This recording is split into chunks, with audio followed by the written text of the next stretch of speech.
Okay, I just want to share this reverb settings with you for these signs. So this is my basic pitch. This is I've created this to a starting point. So this is basically what I use all the time. Again, if you guys don't know, this is actually my patch up, down. I make a patch per song. I really don't see any reason for bank up or bank down, so that frees up all the control buttons and all of these within one patch to do whatever I like as far as the signs goes. So this I usually used to assign for my the A line, which is usually my clean line, so that will be the distortion on and off, and tap tempo. This is basically a bottom line, so for my B line, this will always be my on all my patches, this will be my main divider change. So if I change from there, I go from my clean to my dirt channel. Okay, I like putting two separate delays on so it stays fixed.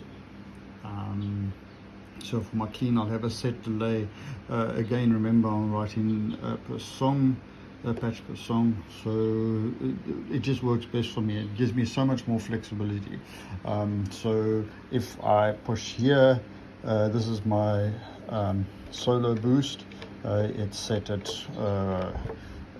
momentary. This is the same. It would be set at a toggle, so I can assign the same effects onto this other than boost. So maybe I want to boost the delays or whatever. My question regarding reverb, has Boss got enough reverb? For me, yes. With all the sounds, there's so much power that you can do. I do a lot of ambient swells sometimes, especially when I'm just jamming along on my own. Make a pad sound and jam with it and add some riffs or whatever, but it works.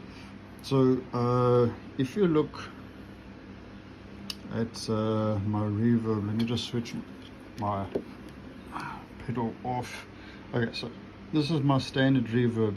As I said before, I was watching a DAW tutorial, and the guy was referring to reverb on voices and how to get the most natural sounding, and following his instructions, this is what I came up with. So use a dual reverb.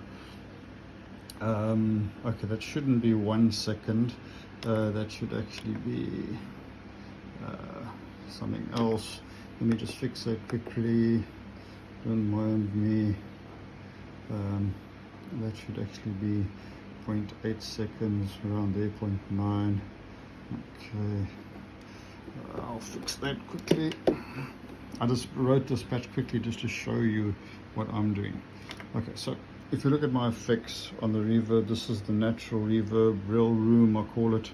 If I go into the Stompbox settings, I click on Stompbox, you can see there I've named it real room. So what I find normally the best thing to do is, once you've created that, go in there, say okay, press right,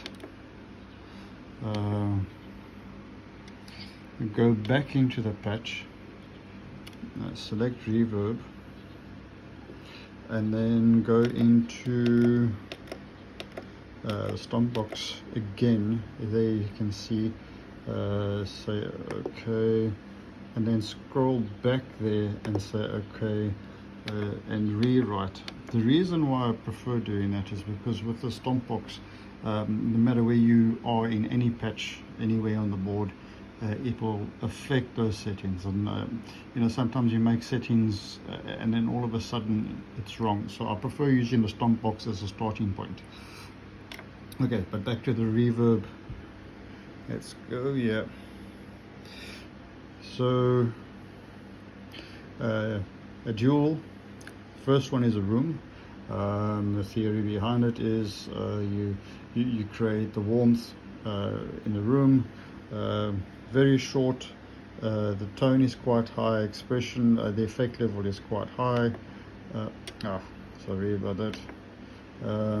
If I go over, density is low. You just want to create a presence, remove the deadness out of the sound of the guitar. No pre-delay, leave the cut as is. Then the next one, you go to a hall. Here we've got about 1.8 seconds. The tone we've cut back quite a bit, and make it a little bit darker, and effect level lower, but just the time is longer, so the two combined give it a real feeling. And I've started using this on just about most of my patches. Okay, back to the question of, is the Boss Reverb amp enough? So if I want to start doing swells and stuff with the pedal, okay, so what I've done is, if I want to be in and out of swells quite easily, or I sometimes use the looper. The Boss Loop's got a looper. I just like to free up as much pedal board space and knobs for the Boss, so it's easy to do this really live. I don't use this much at all. This is just for home use, and so on, or if I'm on my own. So here we go. So if I go to my main assign settings, also you can't see, to the expression pedal switch, I've assigned a lot of reverb things. Okay, so basically, so playing guitar on your clean, playing through your dirt, those are the settings that we've just reviewed will be present. If I want to start doing swells, to the expression switch, I've assigned numerous things. So usually just by pressing the switch, it'll go from 9 to 10. It'll go from the volume or the effects to 75 to 100, density to 10. You know, there's so much more we've added. So just to one pedal switch, I've changed quite a lot. Okay, I've also added a chorus, a bit of EQ, and the EQ is not there to shape the sound, but to boost it. Because you're cutting so much, changing that direct level, and believe me, I'm not even going to do it justice by recording it on the phone, but trust me, this sounds awesome. It fills a room that like you cannot believe. In a stadium or a place that's got a really good desk and speakers, it is phenomenal. Okay, so but anyway, back to the first stage. So you can see there's the settings. If I press here, okay, expression is set. Now all of a sudden the time has gone to 10, the tone 10, effect level 100, density's gone up to 10. So you can see just by that, and I've assigned the hall as well. Effect level's gone to 10. Direct level I've dropped. That's to get rid of the attack while you do the swells. So it will really fill up the room. So for me, you don't need anything more than this, what the Boss offers you. My only frustration is that they've put the Terror Echo and the reverb together. It used to be on the Boss 100 in one of the effects.